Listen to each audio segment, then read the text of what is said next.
Coucou les petits loulous! Alors je vous fais une petite vidéo aujourd'hui, je voulais juste compléter parce que je vous ai parlé pas mal de passeurs d'âme et bon c'est vrai qu'il existe ces passeurs d'âme qui aident à faire monter les âmes. Ce qui est un peu moins connu, c'est que les passeurs d'âme en général dans la vie terrestre également, eh bien elles aident aussi autour d'elles. C'est-à-dire que soit de par leur métier ou de par leur hobby ou leur façon de faire tout simplement, la façon d'agir au jour le jour, en général ce sont des gens qui, juste en écoutant ou en guidant les autres, arrivent toujours à aider en fait. Et ça peut être des gens qui aident rien qu'avec un sourire ou qui aident juste en écoutant. Vous voyez, des fois c'est important d'écouter une personne qui a des choses à dire. Voilà, donc je voulais insister là-dessus parce qu'on pense souvent que les passeurs d'âmes sont juste ceux qui font passer les âmes. Eh bien non, pas tout le temps. Voilà. Et puis je voulais également vous présenter quelqu'un. Pour ceux qui ont suivi, voilà, pour ceux qui ont suivi, on a perdu notre petite Angéline qui s'est envolée, la petite coquine. Bon, mes voisins, voilà, j'avais un petit message sur le téléphone et puis ma voisine qui me laisse, enfin je l'ai vue une demi-heure après malheureusement, et elle m'a laissé coucou Léa, dis donc, c'est pas toi le petit oiseau jaune qui vient de passer devant ma fenêtre? Et là, moi, j'étais dans la chambre, j'ai couru comme une folle, j'ai dit non, c'est pas possible.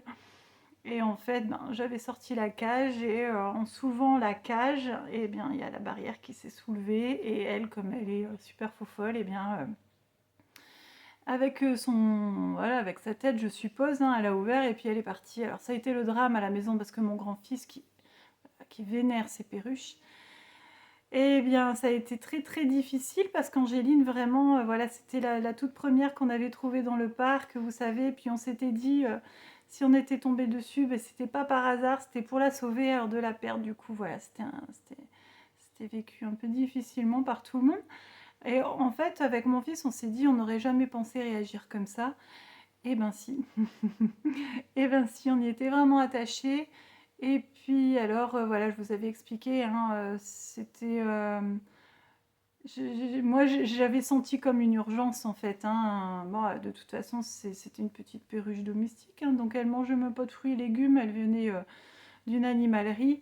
Et donc, je savais très bien qu'elle n'arriverait pas à se nourrir. Enfin, voilà. Donc, on a tout donné, hein, on a tout fait pour essayer de la retrouver, mais un oiseau, c'est très compliqué.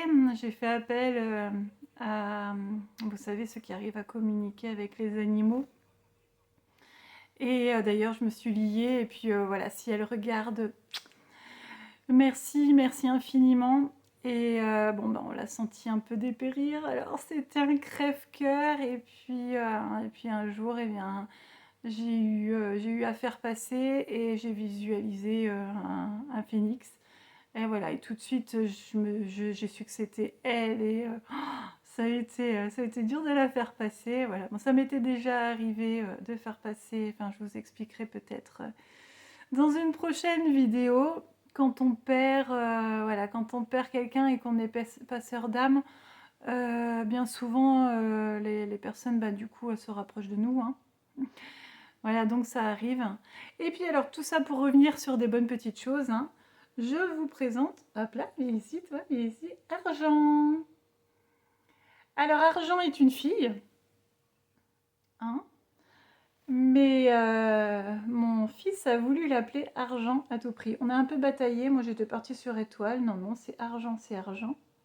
Mais comme j'ai un petit doute à savoir si c'est bien une fille, eh bien peut-être que Argent c'est pas trop mal. Donc ça nous en fait trois. Voilà, voilà. Je vous fais à tous des gros bisous. Je vous embrasse très très fort.